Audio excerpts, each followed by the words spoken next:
Okay. I see some folks joining still. We'll let people kind of join us, but we are going to get started and kick off here because we have so much to cover. If you're just joining us, feel free to enter into the chat if you identify as a caretaker, who you are taking care of today, what community you might identify with taking care of. We're going to start with a little bit of housekeeping to get started before we dig into the discussion. One thing to note is that we are recording this presentation, so if you need to jump out early, we will send this out after we're concluded here so you can watch the whole event. And if you would like to participate with us in chat today, you're welcome to put in comments and questions. We have a number of copies of Amy's book sitting on my shelf, and we will randomly pick someone from the chat and send them a book. So feel free to participate with us, and we will share that out with you. Okay, Nan, if you wouldn't mind bringing up all of these beautiful faces here, I'd like to get started with some introductions. Thank you. Okay, well, hello, everyone. For those of you that are on the Pacific time zone, like Amy, Heather, and I, thank you for joining us for your lunch break. We are really excited to be here, and I want to just do some introductions before we get started into this conversation. My name is Brea Starmer. I am the founder of Lions and Tigers. We are a future of work consultancy, and that means that we do fractional and flexible part-time work for high impact consultants. We particularly care about the future of work and the place that we hold for our caretakers, because many of the folks that are attracted to Lions and Tigers identify as caretakers. In my family life, I am the mother of 3 kids. I have a 5.5-year-old who just started kindergarten a couple of months ago. I have a 2.5-year-old, and I have a 9-month-old baby who's, I just shared with Amy, she's currently at the doctor getting her 9-month-old shots with my husband. And I was just realizing that I'm not there to nurse her, but that's why I'm able to be here today. So I also want to introduce Heather, a longtime friend of mine, who is co-hosting this event with me. And I want to make sure that I get everyone's notes and bios correct here because this is such an impressive group. So Heather is, for the past decade, she has worked at Microsoft across partner marketing, inside sales, business applications, industry, and data and AI.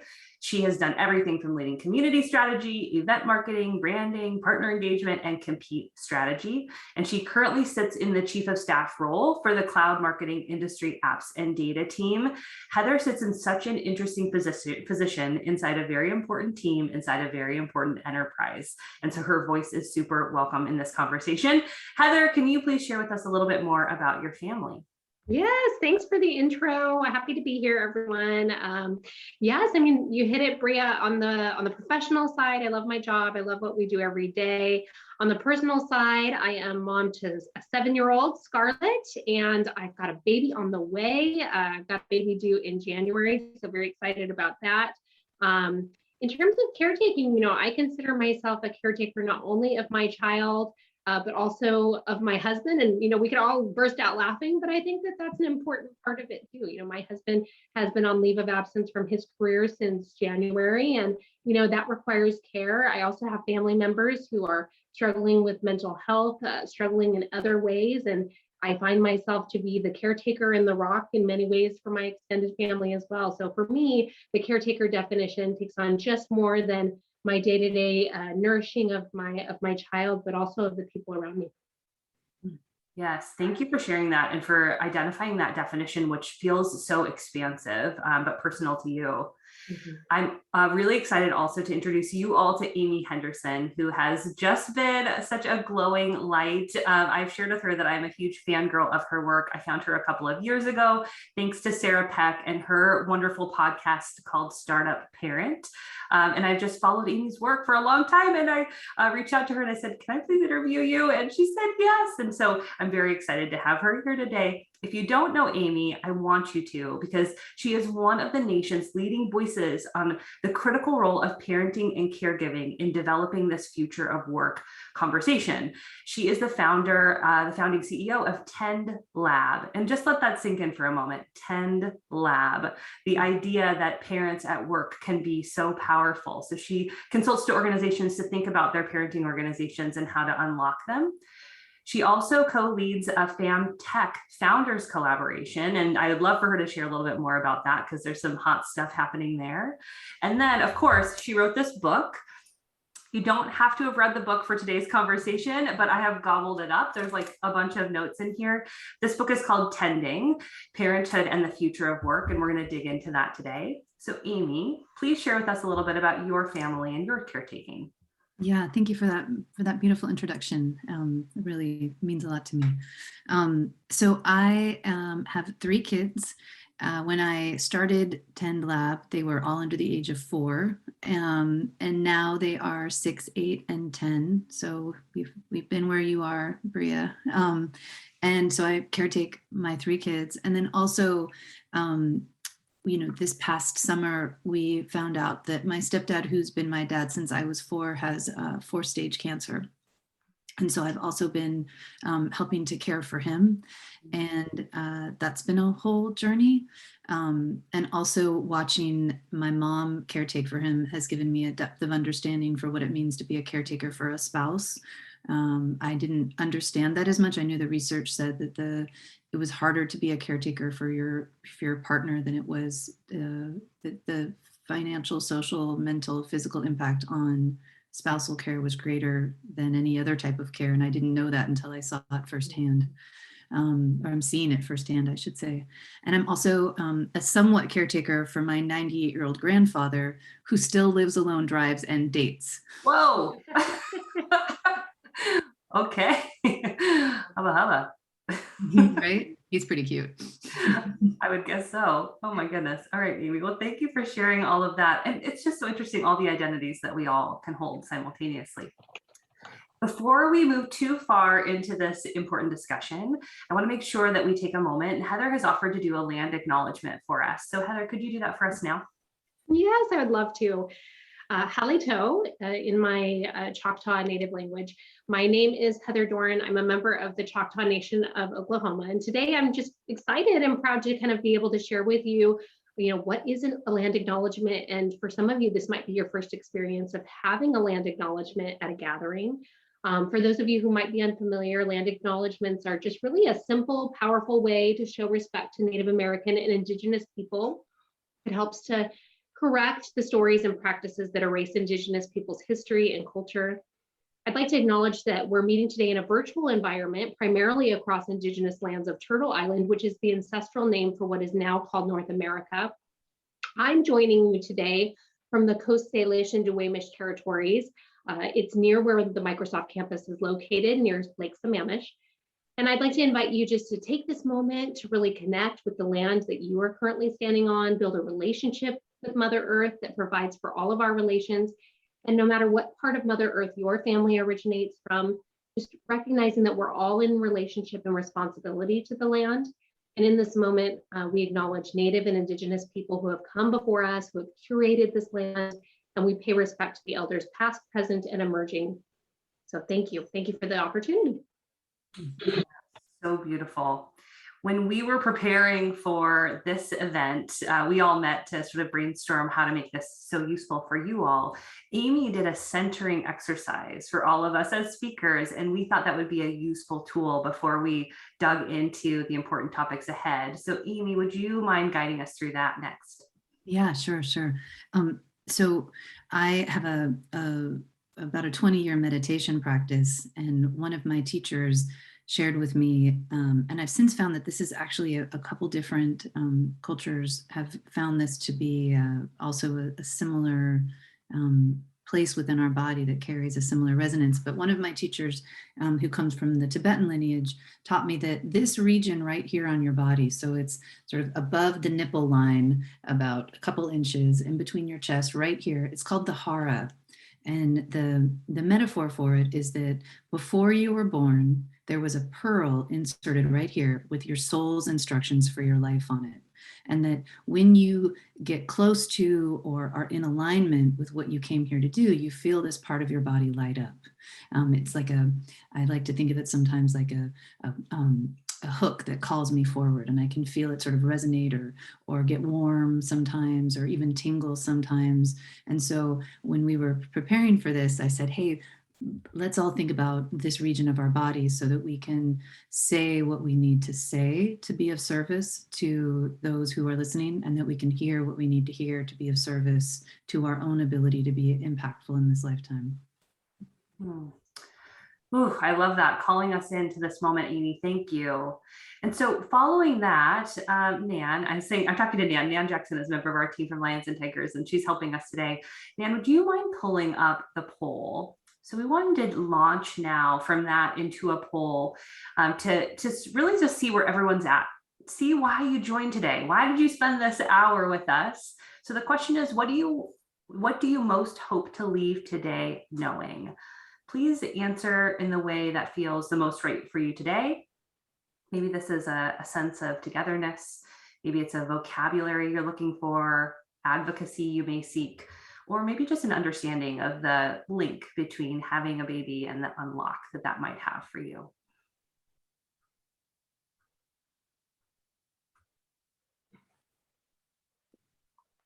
Just a second.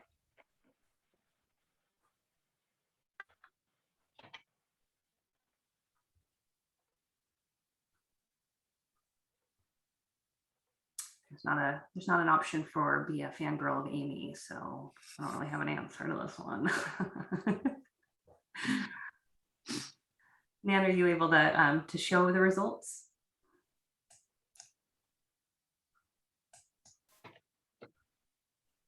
I think if I go ahead and end the poll, then the results will come up. So okay, let's 10 more seconds. 10 more seconds.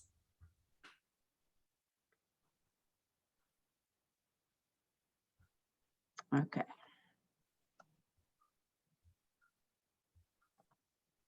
There we go. Oh, interesting. Half of our audience wants the data to advocate for caretakers in their organizations.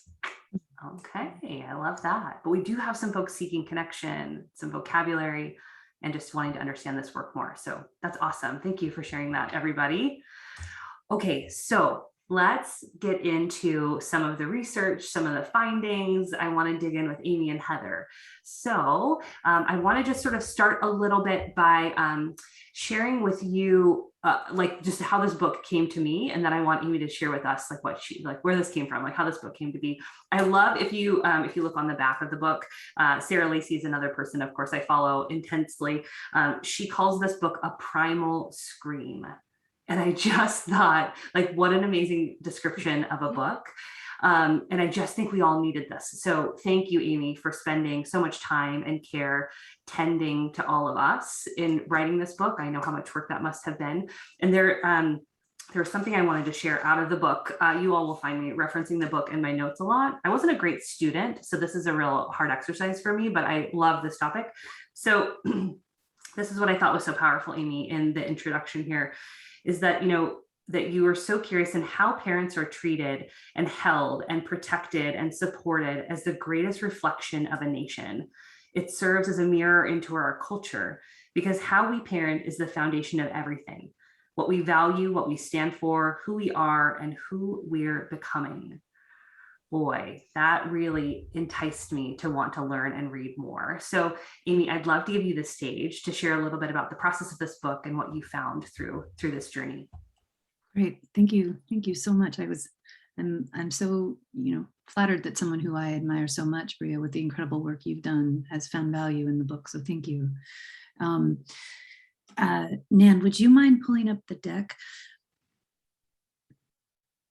So I also want to give a shout out to somebody who's here with us today. So this is where the book began. This is my third child. This is baby Grace. And when I found out I was pregnant with her, and when I had her, I had 3 kids under the age of 4.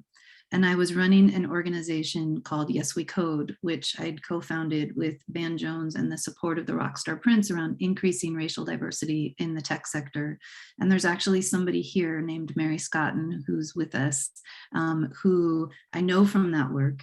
And when I went out on leave with Grace here, I was fortunate enough to be in the 14% of Americans who had access to paid family leave. So I was out, I had 12 weeks to stay home with her.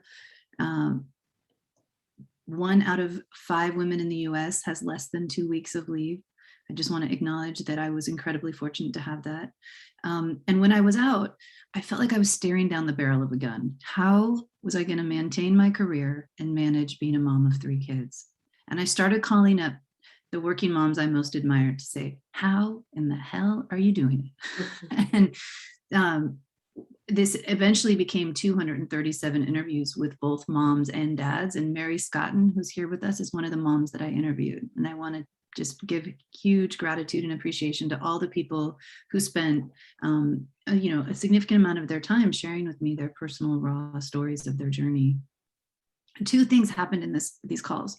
The first one was that almost everyone I spoke with, moms, dads, and parents of all genders, felt as though they were regularly failing either at work or at home or both, that they weren't able to be the people they wanted to be in their lives as a result of becoming parents. But the second thing that happened, and we first had to talk about this reckoning. We first had to acknowledge that we felt like we were failing. And oftentimes we would share very personal stories, some rough times where we had failed. But then the second thing, once we had done that, was that we could recognize that parenthood, possibly more than anything else, was forging us, that we were gaining something and earning something that nothing else could give us. And I'm going to talk to you today about what that was, just a brief, super brief overview, and you can learn more in the book. But before I do that, I just want to acknowledge, Nan, would you mind throwing up that second slide? This is a lot of data on here. So, you can read through it, or you can listen to me, or you can know that this is visible and available through the recording that I'm sure Brea and her team will share. But the gist of it is, I think it's really important to acknowledge that when I started to do the research for the business I now run called 10 Lab, which is around parenthood in the workplace, nobody was talking about the impact of caregiving or parenting on diversity, equity, and inclusion. No one was talking about it. And I was looking at racial equity in the tech sector, and I wasn't even thinking about it. As a mother of 3 kids, I wasn't thinking about how caregiving and parenting impacted all the other variables that we most care about.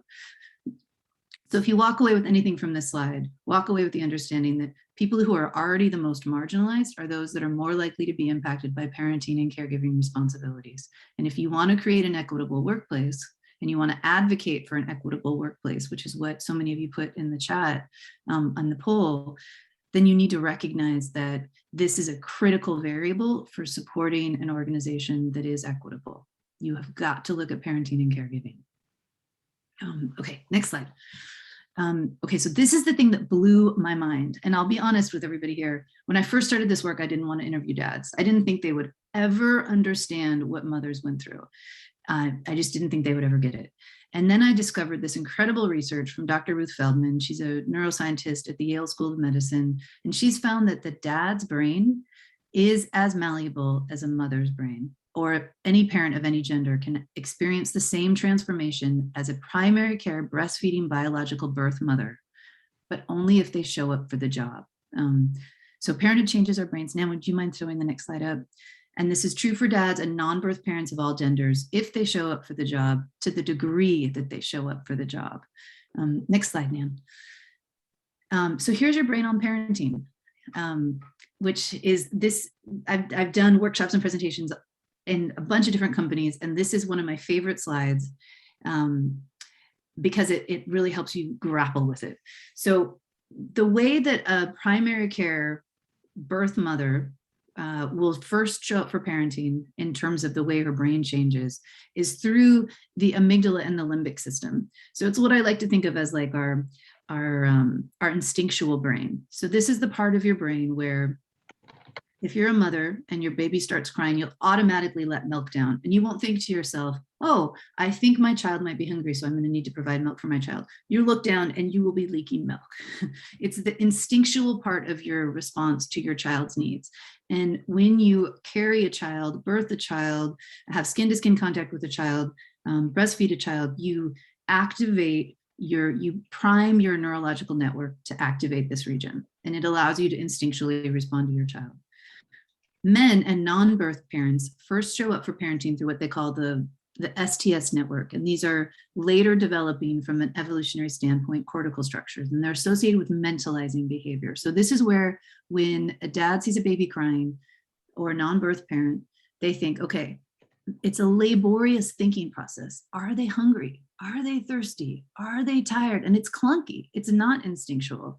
What Dr. Feldman found in her lab is that over time, all parents of all genders who show up for the job, that this STS network starts to recruit the amygdala and the limbic system, so that over time, a primary care dad can have a region of, can have his whole parental activation network as turned on as a primary care breastfeeding birth mother, which blew my mind. And that for all parents, the degree spent taking on a responsible role where you have to figure it out, not where you're like holding the baby when they're happy and then passing them off when they're upset, but like Brea's husband right now, who's with their 9-month-old at the doctor when the baby's getting their shots, he's having to figure it out. How does he care for her? And he's activating this parental caregiving network. And here's why it matters. Now, will you show the next slide?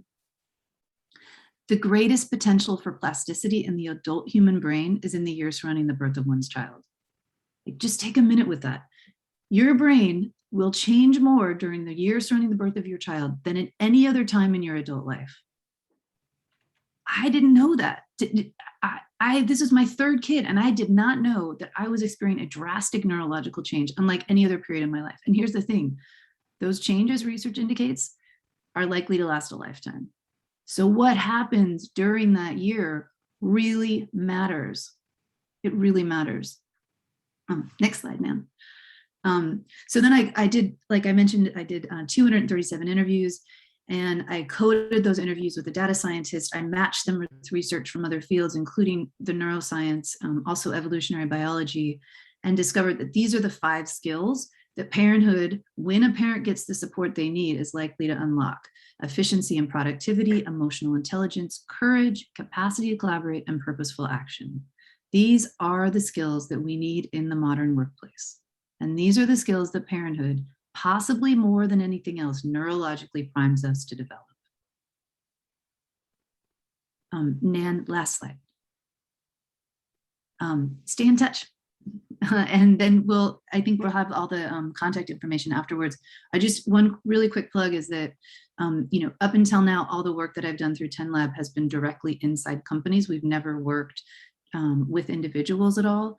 And this course that I've been leading for parents inside companies, we're now making available for the first time to individuals, but we're doing one small cohort, and you can find out more on my website. And I think Nan is going to throw in the chat afterwards more about that, but it's really, it's exciting to be able to work directly with individuals now.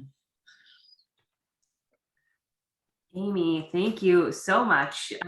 It's so, I was brought to this research that you shared a couple of years ago, right when I was starting my business at Lions and Tigers.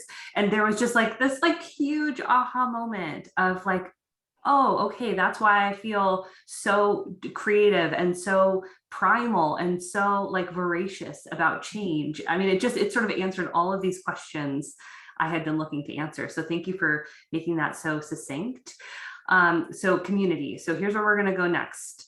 We are going to go and we're going to discuss like sort of 3 big topics from Amy's book. The first one that I want to dig into, which is a bit of a vulnerable place to go, is around identity. Mm-hmm.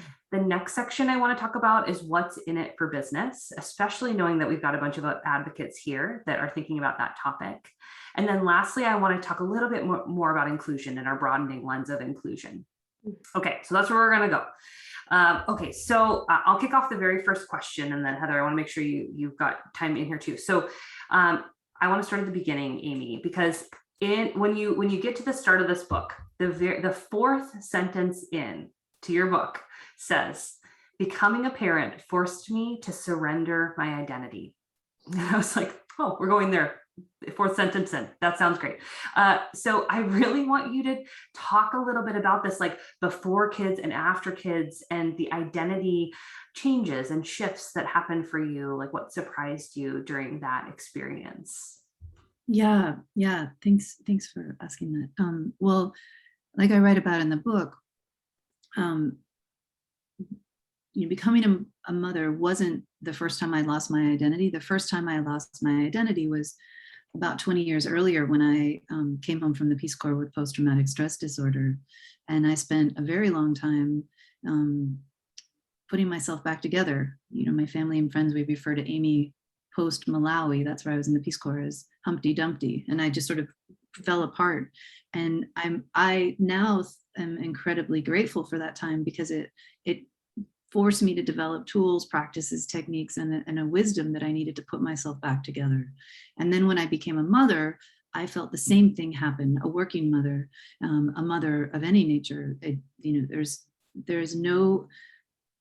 is harder to be a working parent in the US. It is harder to be a parent in the US than in any other developed nation in the world. And I was not prepared for the challenges that I faced, and the lack of support and the lack of awareness for the fact that becoming a parent, it is a very real job. It is a lot of work. And I was not ready for all of that. And so I found myself once again like Humpty Dumpty on the floor, and consider myself very fortunate that I'd already put myself back together before and knew that it could be done and had practices and a wisdom that I could call upon. But then when I did all these interviews and I discovered that the majority of the other parents I spoke to were having similar experiences, but they didn't have that, they hadn't already put themselves back together again. That's really what was the foundation of me starting 10 Lab, was this understanding that there was wisdom to be gleaned through that reformation of your identity, that that you could be more potent, you could be more effective, you could be more aligned with who you are and who you came here to be, but you needed support to get there. And you needed to know that it was a journey that could be taken. I thought that piece, in your book, Amy, really resonated with me, and I was appreciative that you hit it head on, because it's also something that women don't often talk about. I mean, you as you point out, had this great opportunity years earlier to figure out how to navigate that. For me, I can honestly say the lowest I have ever been in my life, the lowest point I've ever had, was 3 weeks after I gave birth. I literally collapsed in front of Overlake Hospital here in Bellevue on a sidewalk of just overwhelm. And yes, it was all of those emotions and hormones. But at the time, the thing that I was feeling is, in my life, all leading up to that point, success for me, I always felt successful in my job. My job was a place where I could go and know I could do great work and feel, great, whole success. And it's a place where I've always found, I could do great things. But after I gave birth, I didn't know how to do things. I didn't know how to go to Target. I didn't know how to, keep my child happy. I didn't know any of those things. And I didn't really feel like I had tools. And to your point on community, definitely felt an extreme sense of isolation. So I always look back on that moment of collapse, literal collapse, of not just all the hormones kind of coming together and having that moment, but also me feeling like the ultimate failure. And I felt like that for months after I gave birth.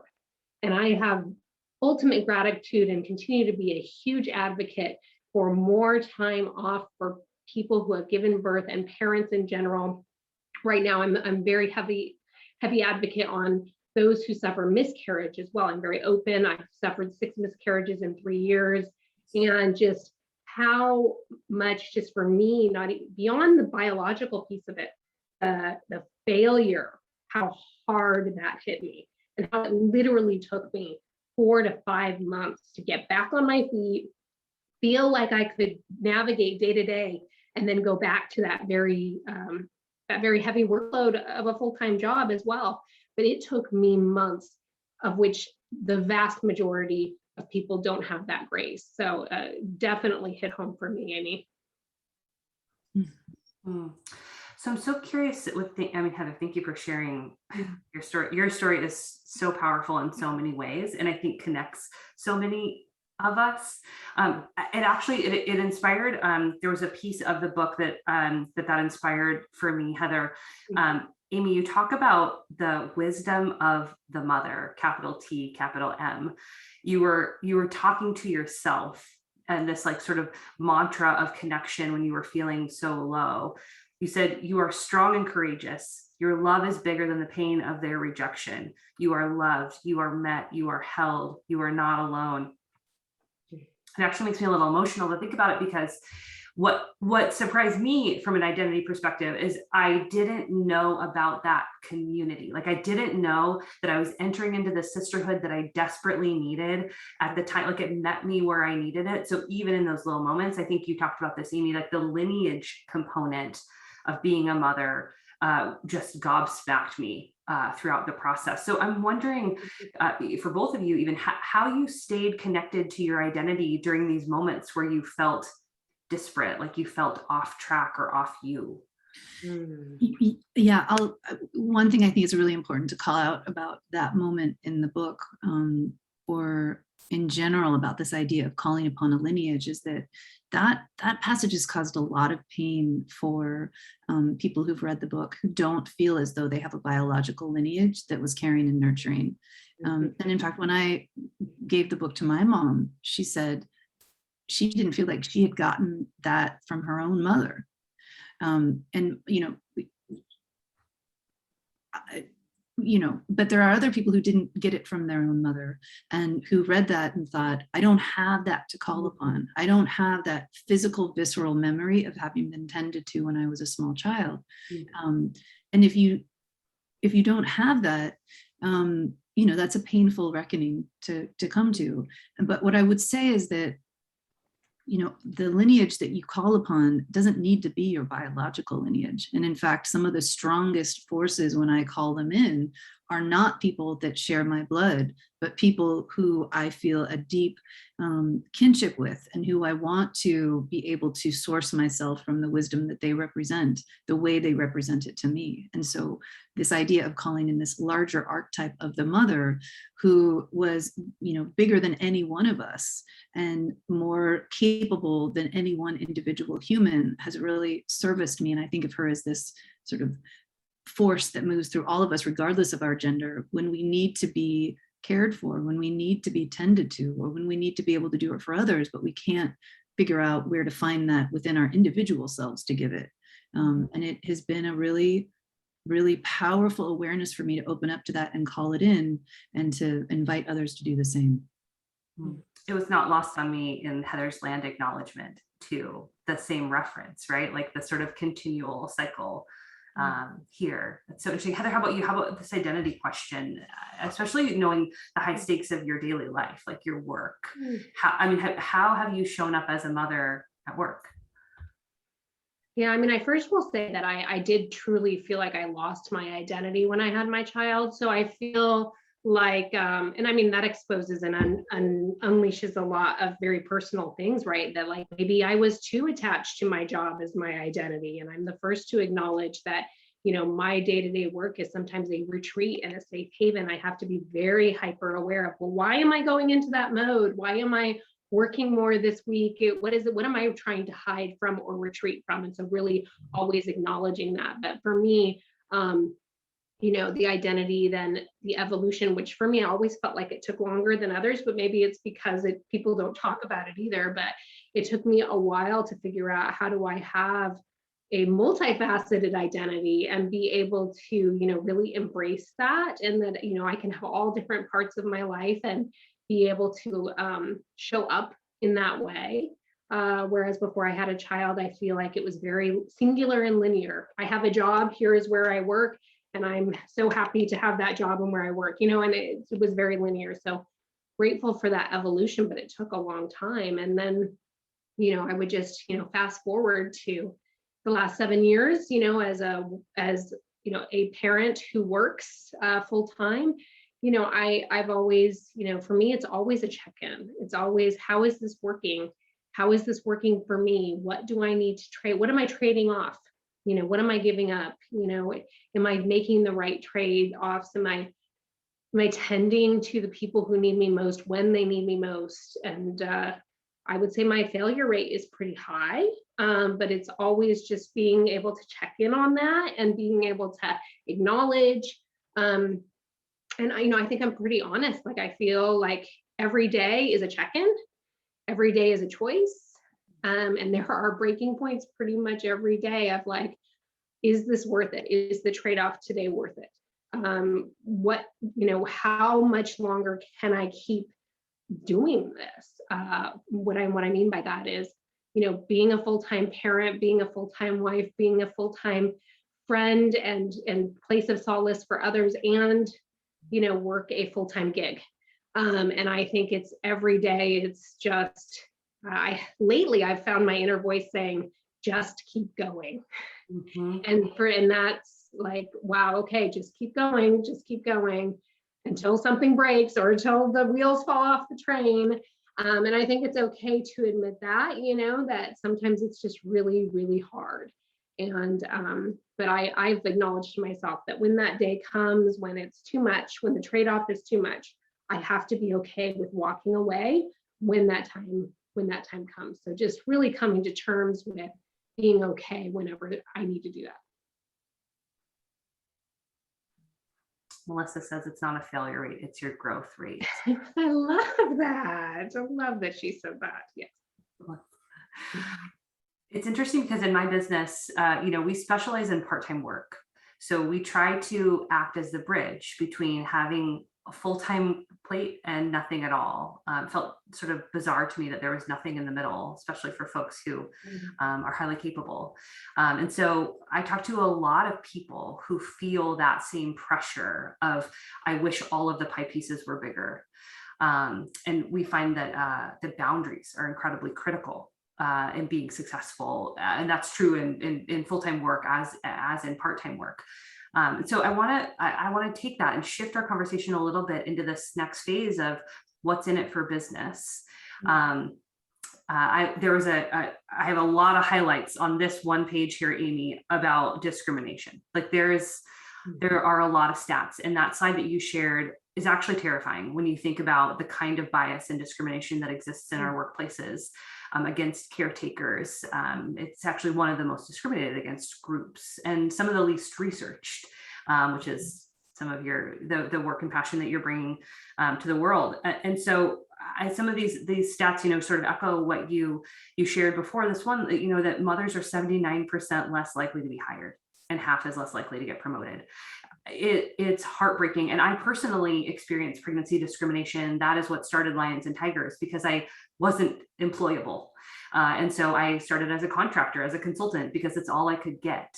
And then I found how powerful of a model this is for people. So I was able to turn that into an opportunity, but many people don't have that choice. Many people feel like they don't have that choice. And so Amy, I wonder if you could explore with us some of the systemic observations that you had about our workplaces and their treatment of caretakers and what's at stake for them as we get into the end of 2021. Yeah, I mean, I think we have all seen what's happening with the she session, as they called it, but also now with the Great Resignation. And Heather, you can talk more to this from what you're seeing inside your company. But I think, here's what I think, and we almost called 10 Lab the canary, because we believe that parents are like the canary in the coal mine. And if it doesn't work for them, it actually probably doesn't really work for anyone else either, but parents are going to feel it first and they're going to feel it hardest. And I can give you an example from one of the companies we worked with. We did some deep focus groups and interviews with all the parents to figure out like, where are the real pain points? Because they had an extremely high attrition rate for parents from the company. And one of the main things we discovered was that this company, which was a new-ish tech company, very young, 29 was the average age of the employees there, that they had a lot of managers who'd never managed before. And so everybody was holding meetings, but they were very poorly run. And every employee felt like they had to spend all day sitting in meetings, posturing, even if the meetings had nothing to do with their scope of work and nothing to do with their deliverables. And then everybody would have to go home and get their actual work done because they'd spent all day posturing in meetings. And so we said to the company, look, this isn't working for your parents because they don't have those off hours to go home and do their actual work, but it's actually not working for anyone else in your company either. So you need to solve for this ineffective meeting culture, and you need to train your managers to figure out how to effectively run your meetings. And it had a huge impact on the success of this organization more broadly. And it wasn't actually specifically about parents that they had to solve. We didn't tell them you need to buy this benefit for parents. You need to, get this, Clio or Milk Stork or whatever, all of which I think are great and wonderful services, but you need to fix your culture. And I would say that 80% of the time when we go in and consult with a company, our end solution and highest suggestions have nothing to do with benefits or products or services for parents, but have everything to do with fixing a culture that doesn't actually work for anyone. Mhm. I think that's right. And, I want to say something too, this topic is important to me because I was a perpetrator of this discrimination as well. I'll never forget, this was 17, 18 years ago. I worked in a different industry. I was a slot marketing manager for MGM Resorts. I did marketing and events for them for almost 10 years, totally different industry. And I happened to be at the time one of the youngest people managers that they'd ever had. I was quite young, early 20s.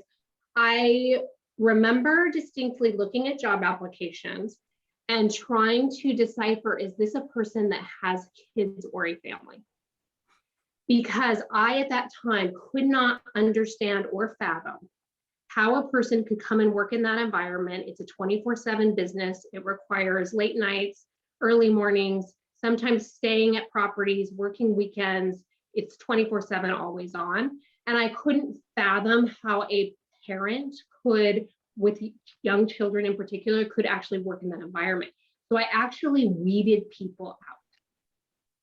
And in my entire time working for that company, I can honestly tell you, I cannot remember hiring somebody who had young children. So it was my own bias. It was my own perpetration of that bias. And it was wrong. I mean, now me, I actually think I'm much more efficient. I can multitask so much more. I can take on so much more, right? So I see that value, but it's only been through my own experience that I now, have had that enlightenment. And what a shame that I have denied so many people that opportunity early in my career. So I just want to acknowledge, that bias that was even within me at a much younger, uninformed age. But I think, it is continuing to push the data and be able to, share the insight and the knowledge and how efficient and effective parents and caregivers can be because of how they have been able to, use the time and use their time and get things done in a certain way. I'm in a place of privilege at the company where I work today because the company that I work at, provides flexibility, provides a ton of resources for care and leave. And so, for me, it's more about acknowledging 99 or 95% of the other companies that don't offer the benefits or don't offer the time and don't have as frank of discussions that we do in our workplace about some of these topics. And it's not perfect by any stretch. And certainly we are seeing some higher attrition rates happening. And I think, my wish around that and what's happening in the workplaces today, and you do read about the Great Resignation, you do see the stats. But what's interesting is I feel like on the ground, we're not hearing the truth from people. We're not hearing that authentic, here's what's really happening in my day-to-day lives. And, while we've empowered and encouraged and trained our manager community to have those very poignant conversations, and we should continue to do more of that. And I think it's so incredibly important.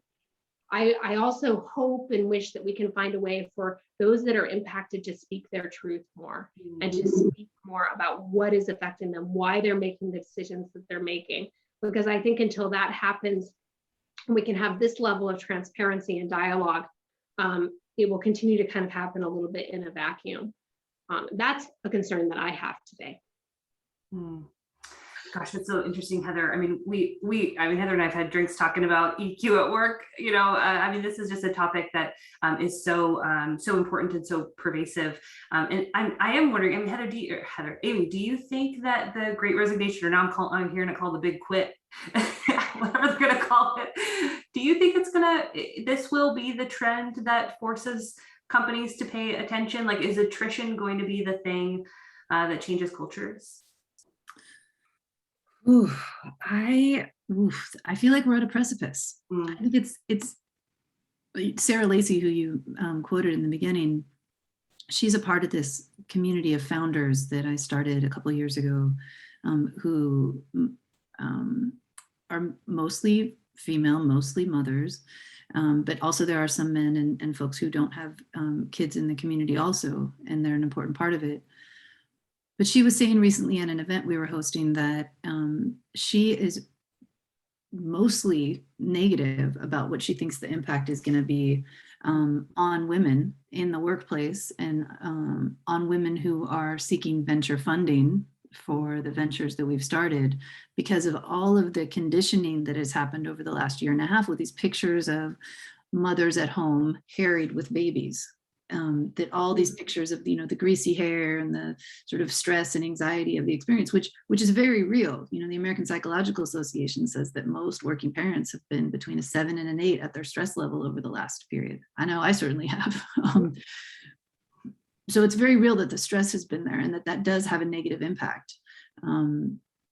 Will we as a nation, from a policy standpoint and from a individual, from a company standpoint and from an individual standpoint, take the steps necessary to create a better path forward? I think that remains to be seen. I think we could go the other way and we could actually continue to regress in our policies that support equitable workplaces for women, for people of color, for folks who identify on the LGBTQ schedule. I think there's a whole way in which this moment could be lost if we don't step up. And Heather, to your point around parents saying more, or caregivers saying more, or anyone who's resigning being more honest about it, I think that's a critical part of it. And I started 10 Lab thinking that we're going to go inside companies and we're going to help company leaders and company executives change the culture so that the employees who work in the company have a better life experience. And now, for the first time, I'm really thinking that I'm feeling called, and I'm not, there are logical reasons for this, but there are also reasons that just feel more, you know, spoken from a different place within me, to work directly with individuals, because I think that if this change is going to happen, it's going to be more of a grassroots groundswell than it is from the top down. And I think it's going to require these individuals who have the courage to step up, just like Heather did on this call, and say, I was biased and I no longer am, or I fell down and actually have become stronger because of it. And to have the experience of going through that in community with others who are doing the same is very powerful and very healing and irrefutable. Like, if we can develop that groundswell, that's where the change is really going to come from. I don't think it's going to be top down. And I spent a couple of years, the last 7 years of my life, really fighting for it to be top down. And I think it's going to require the bottom up approach. I couldn't agree more. I think it is about having those very organic, very authentic conversations in a safe environment. So not only do I feel it's incumbent on those who are being affected, you know, in whatever way, shape, or form, why they're leaving the workforce, why they need more flexibility, really getting to the root of it, but also creating that safe space that's not non-judgmental. You know, there may be companies, you know, that do offer extended leaves of absence for mental health, or, you know, COVID leave care, or whatever it might be. But also, how do we reduce and remove that stigma? And for me, it's all about, and I may not be right on this, but I know that when I've been able to break through and have that very authentic dialogue with people and be able to connect and reflect and be able to, you know, share in the understanding, you know, it has unlocked, you know, more and more from others of like, yes, that resonates with me. Yes, me too. And I want to acknowledge also, there's a lot of chat as well about, you know, ageism and discrimination there, and like the need to really hear those voices as well of, you know, where they're not feeling that connection and community, and where they're not able to have, where that, you know, demographic of people are not able to have what they need to be the most successful. And I think that's a very lost conversation. I love that that's happening in the IM chat right now, because I actually cannot tell you, over the last couple of years, we've had so many different dialogues about underrepresented groups and those who are caregivers and otherwise who are struggling, and remote learning and all of that. But my goodness, how rarely ageism and, you know, people are even talking about menopause and just the health circumstances that come along with that. I have never been in a conversation about that ever. Mm-hmm. And this is such an interesting point, Heather, and takes us so nicely into our last section around sort of this broadening lens of inclusion. What's interesting about Heather is that, I mean, Heather sits in a position of power and privilege and influences hundreds of people inside an organization. So Amy, it's so cool to see you two in community together because of her vulnerability in her leadership position and like what this connection does. Like there's just so much to this activism that happens when this collection of people come together. I love in chat, Kristen said, I am part of the Great Resignation and I sure hope that I can be the catalyst for change. We must do better. It will be this collection of folks that does that. And so as we think about inclusion in our workplaces, Amy, in your book, there is a section that is basically a playbook for inclusion. There's 11 strategies in here that organizations can look to when they think about inclusion. And you have, of course, a lot in here thinking about caretakers, but there's a lot of just really good human-centric strategies here. And so I wonder if you could talk with us a little bit about this, especially given your last comments about the fact that we will need to kind of go a community activism route in addition to sort of organizational systemic change plus policy.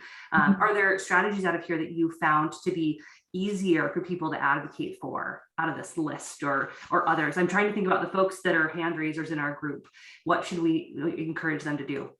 Yeah, that's a great question. And I think one of the lessons that I've learned sort of both in my recovery from PTSD initially, and then my own journey of reclaiming my identity as a mother, and then my role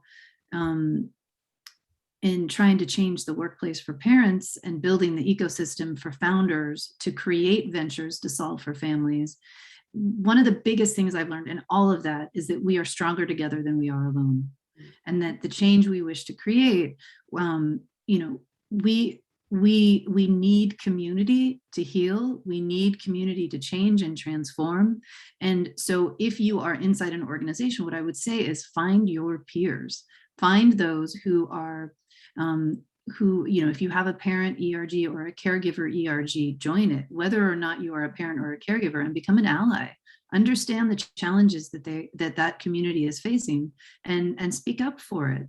And when you go in as a collective and advocate within your organization, you're a hell of a lot stronger than when you're on your own. So find your peers. And if you're outside of the workplace, then what I would say is find your peers outside the workplace. Find those who are like you. And whatever you do, if you leave the workplace for a period of time to recover, to restore, to tend to yourself, do not feel shame about that. Do not feel as though that's making you less competent or less potent in what you do in your work. Because I learned from Brea, when she left full-time employment, she ended up making exponentially more than she did when she was full-time employed. So, it's important to own that stepping out of the traditional game doesn't mean that you're giving up. It means that you're recreating, and you can do it from a very powerful place, owning the skills and the qualities that you develop as a caregiver. Own those. And I would say that inside companies, it's easier to own those if you have allies who are working to do the same. And wherever you go, claim your power.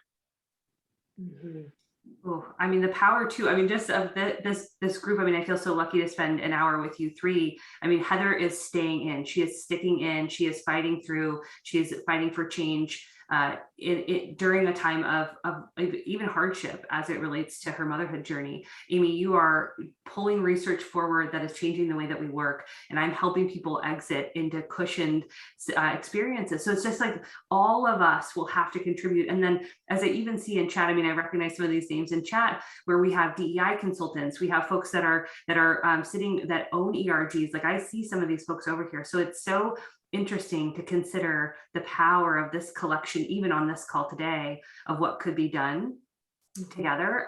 So, I mean, there's just so much more to this for us to explore. I know we're getting near the end of our discussion, so I want to give just another moment for Heather, for you to share some closing thoughts before I ask Amy to close us out.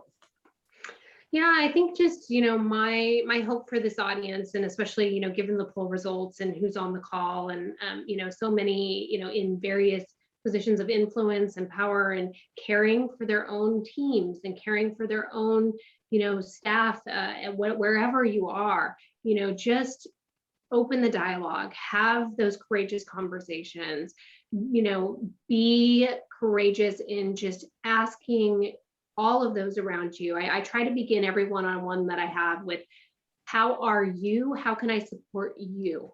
Not at work, but you personally. And I will say that does open up, I will admit, right before this call, I was on with an employee who was in tears. Her toddler was at home sick. Her husband had to take care for his parent who has cancer and take him, and she's struggling to juggle phone calls all day. And nobody had yet given her the grace to say, it's time for you to step away and take care of the most important parts of you and your son and his health. That is important. She was in tears because nobody had given her that grace. So I would just evoke and empower everyone on this call to just take a moment with your people, whoever they are and whoever you're spending your day with, to just check in. And I feel like that is more important than ever. Make it a habit. Learn more about those around you, what their needs are, what they're dealing with, and how they can continue to synthesize and create more energy around that then will ultimately result, I feel, and I believe, in more power and value and benefit to the organization that they might be a part of or working for. So I think there's connection all around, and it can only make us stronger. Super powerful. Thank you for that sort of example, an inclusive leadership example, Heather. Amy, would you mind closing us with an excerpt from the book? Yeah, sure. I'm happy to. This is the one that Brea asked for. I wrote this book to share with you and to reinforce within myself the path forward. This moment is an opportunity for transformation. In the face of our culture's inaccurate perception of parenthood's impact on career performance, we can choose to see and act in alignment with the truth. We can recognize that showing up for parenthood gives us the opportunity to evolve into more potent versions of our former selves. And we can take advantage of this opportunity by doing the deep work necessary to change, not just ourselves, but the world around us too. I sincerely hope we all get to go forward today as a more potent version of ourselves. Nan, if you wouldn't mind pulling up the final slide for everyone to see how they can continue the conversation with us. Amy, Heather, and I would love to chat with you on LinkedIn. If you want to connect with us, please do. Amy mentioned at the top of the hour her new group that you may be interested in joining. So please follow her work. And we will, as I mentioned, find a winner out of the group to send this book to. If you are not that winner, please take a chance to go and grab a copy of this, because it may look like mine by the end. With that, thank you so much, Amy, Heather, Nan. This was such a delightful way to spend an hour. Thank you for all of our guests and attendees. I look forward to learning more about all of your journeys ahead in the coming months as we enter the end of a pretty epic year. Thank you so much, Brea. Okay, thank you. Have a wonderful day, everybody.